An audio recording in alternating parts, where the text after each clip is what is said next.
Hello दोस्तों, स्वागत है आप सभी का मेरे यूट्यूब चैनल पर। तो आज हम लोग देखने वाले हैं इग्नू बीसीए का सेकेंड सेमेस्टर सिलेबस के बारे में। ठीक है, तो आप लोग अभी जो फर्स्ट सेमेस्टर का एग्ज़ाम दे चुके हो और अब आप लोग सेकेंड सेमेस्टर में गए हो, तो मैं आप लोग को बता देता हूँ कि आप लोग का सेकेंड सेमेस्टर में ना अब 7 सब्जेक्ट है। ठीक है, जैसे फर्स्ट सेमेस्टर में 5 सब्जेक्ट था, तो सेकेंड सेमेस्टर में आप लोगों का टोटल 7 सब्जेक्ट है, जिसमें से 5 थ्योरी है और 2 प्रैक्टिकल है या फिर लैब है। ठीक है, तो आज हम लोग वही सेकेंड सेमेस्टर में इनसे ना आज हम लोग 2 पेपर का सिलेबस देखने वाले हैं, जिसमें पहला है MCS 011 problem solving and programming, और एक है हम लोग का BCSL 21 जो है। ठीक है, इसके बारे में ये यानी कि सी प्रोग्रामिंग लैब का ही है। तो ठीक है, आज हम लोग ये दोनों के बारे में देखेंगे। तो यहाँ देखिए, पहला सब्जेक्ट MCS 011, इसका नाम है प्रॉब्लम सॉल्विंग एंड प्रोग्रामिंग।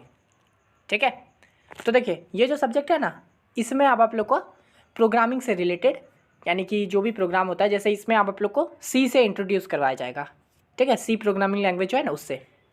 तो यहाँ देखिए, जैसे आप लोगों को अगर नहीं पता है तो मैं बता दूँ, इग्नू का क्या होता है ना सिलेबस, मतलब जो सिलेबस होता है उसमें ब्लॉक वाइज होता है। यानी कि एक सब्जेक्ट का 2-3 ब्लॉक होता है, जिसके अंदर यूनिट्स होते हैं।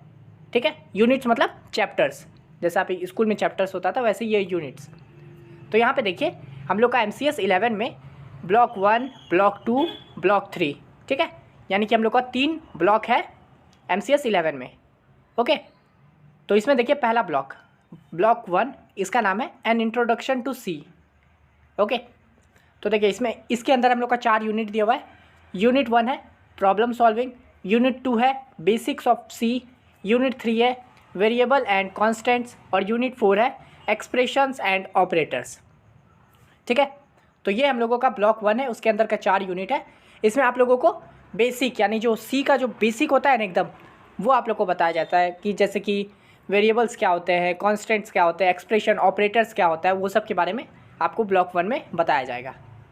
ठीक है, उसके बाद है ब्लॉक 2, इसके अंदर भी हम लोग का 4 यूनिट है, और ब्लॉक 2 का नाम है control statements, array and functions. ठीक है, तो देखिए इसका 4 यूनिट, पहला यूनिट है decision and loop control statements, unit 2 है एरे, यूनिट 3 है स्ट्रिंग्स, और यूनिट 4 है फंक्शंस।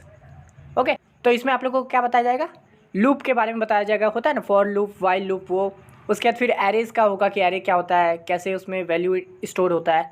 फिर स्ट्रिंग्स के बारे में बताया जाएगा, और फिर फंक्शंस के बारे में बताया जाएगा कि फंक्शन क्या होता है, कैसे उसको यूज़ करते हैं, वगैरह वगैरह। ठीक है, उसके बाद है हम लोगों का ब्लॉक 3। ठीक है, इसके अंदर भी देखिए 4 यूनिट दिया हुआ है, और ब्लॉक 3 का नाम है structures, pointers and file handling. तो इसके अंदर पहला यूनिट है हम लोग का स्ट्रक्चर एंड यूनियंस, यूनिट 2 है पॉइंटर्स, यूनिट 3 है द सी प्री प्रोसेसर, और यूनिट 4 है फाइल्स। ठीक है, तो देखिए ये पूरा सब्जेक्ट में आप लोगों को सी का बेसिक बताया गया, फिर एरे बताया गया, स्ट्रिंग बताया गया, फंक्शन बताया गया, स्ट्रक्चर बताया गया, पॉइंटर्स के बारे में बताया गया। ठीक है, फाइल्स वगैरह सभी के बारे में ये आप लोगों को बता दिया गया है। ठीक है, तो ये MCS 11 आप समझिए, आपका जो बेसिक आप जो BCA कर रहे हो ना, तो बैचलर ऑफ कंप्यूटर एप्लीकेशन, यानी कि अब आप लोगों को कंप्यूटर वाले वर्ल्ड में एंट्री हो गया है MCS 11 से। फर्स्ट सेमेस्टर तो पूरा बेसिक था, है ना, इंग्लिश वगैरह था, मैथ्स वगैरह था, है ना, बिजनेस के बारे में मतलब छोटा सा इको 01 वो सब था, तो वो सब बेसिक था। और आपको BCS 11 में पढ़ाया गया था बेसिक कंप्यूटर के बारे में कि कंप्यूटर क्या होता है, मेमोरी क्या होता है, रैम क्या होता है, रोम क्या होता है। अब आप लोगों को प्रोग्रामिंग वर्ल्ड से लाया गया है। ठीक है, तो ये था हम लोग का MCS 11। अब देखिए जैसा कि मैं बताया था कि 7 सब्जेक्ट है टोटल, और 2 प्रैक्टिकल है यानी लैब है, तो उसी का नाम है पहले का BCSL 021।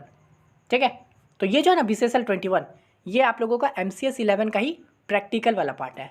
जैसे MCS 011 हम लोग का अभी थ्योरी था, तो ये BCSL 21 जो है उसी का प्रैक्टिकल है या फिर लैब है। तो इसके अंदर सिर्फ एक ही चीज़ है, सेक्शन 1 है उसका नाम, और ये उसके अंदर है सी प्रोग्रामिंग लैब। ठीक है, तो इसमें बस आपको जो भी आप थ्योरी में पढ़े थे वही उसी चिप का लैब है। क्वेश्चंस दिया होगा आपको, एक एरे है, एक एरे बनाओ, उसके अंदर वैल्यू डालो, वही सब है। ठीक है, तो ये सिर्फ यही है, BCSL 21 का इतना ही सिलेबस है। अब देखिए ये तो मैं आप लोगों को बता दिया हूँ कि ब्लॉक्स हो गया, यूनिट्स हो गया। अब आपको यूनिट्स के अंदर का भी अगर टॉपिक पढ़ना होगा, जैसे चैप्टर्स होता है ना उसके अंदर भी टॉपिक्स होते हैं, तो उसके लिए आप लोगों को क्या करना होगा, सिंपली बुक डाउनलोड करना होगा, या फिर इग्नू से जो बुक आता है उससे पढ़ना होगा। तो अगर आप लोग को इग्नू से बुक अभी तक नहीं आया है, तो आप आराम से बुक ऑनलाइन डाउनलोड कर सकते हो, सभी लोग कर सकते हो, फ्री ऑफ कॉस्ट होता है। और मैंने पूरा प्रोसेस बताया बुक डाउनलोड करने का, ठीक है। आपके पास आप लैपटॉप ओपन करोगे, वहाँ से लेकर आपको कैसे पूरा करना है मैं वो पूरा बताया हुआ हूँ। तो आप लोग एकदम जाइए, मैं उस वीडियो का लिंक आपको डिस्क्रिप्शन में दे दूँगा, टॉप में ही रहेगा, बुक डाउनलोड वीडियो करके मैं उसको दे दूँगा। आप डायरेक्ट इस वीडियो के बाद जाइए, सभी बुक डाउनलोड कीजिए अपने सेमेस्टर वाला, मस्त आराम से कान में ईयरफोन लगा लीजिएगा, गाना सुनते सुनते पूरा बुक डाउनलोड कर लीजिए आराम से। उसके बाद फिर आराम से प्रॉपर पढ़ना शुरू कर दीजिए, ठीक है।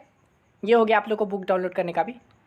अब होगा कि अच्छा बुक तो हो गया, तो मैं जो है ना इस चैनल पे ना ये सब सब्जेक्ट का प्रीवियस ईयर सॉल्यूशन करवाता हूँ, ठीक है। तो आप लोग इग्नू में हो, अगर फर्स्ट सेमेस्टर का एग्ज़ाम आप लोग अच्छे से दिए होंगे और मेरे को पहले से फॉलो करते आ रहे हो, तो आपको पता होगा कि इग्नू में प्रीवियस ईयर बहुत इंपॉर्टेंट होता है, ठीक है, क्योंकि मेजॉरिटी क्वेश्चन प्रीवियस ईयर से ही आते हैं। तो अगर आप लोग प्रीवियस ईयर को एकदम अच्छे से कर लोगे तो आपका एग्ज़ाम बहुत ही बेहतर जाएगा, बहुत ही अच्छा मार्क्स ला सकते हो। और मैं इस चैनल पे वही करवाता हूँ, ठीक है। तो अगर आप लोग इस चैनल पे न्यू हो तो एक बार प्लेलिस्ट वाले सेक्शन में जाइए।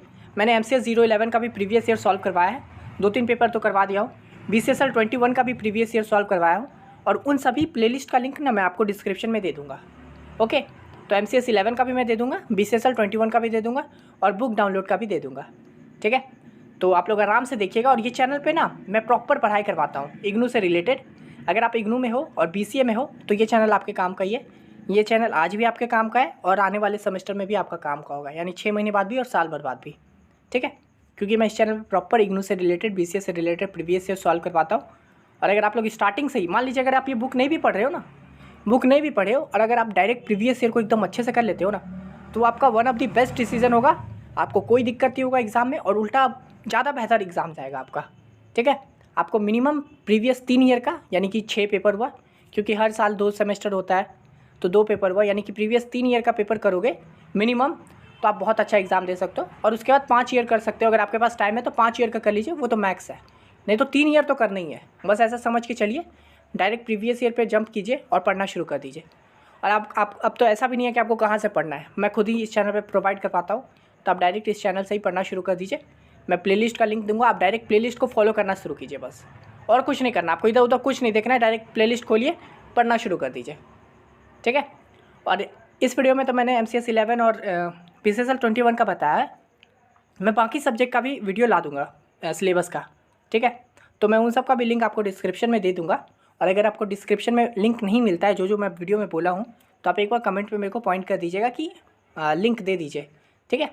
मैं भूल जाता हूँ, तो अगर आप बता दोगे तो मैं लिंक प्रोवाइड करवा दूँगा, ओके।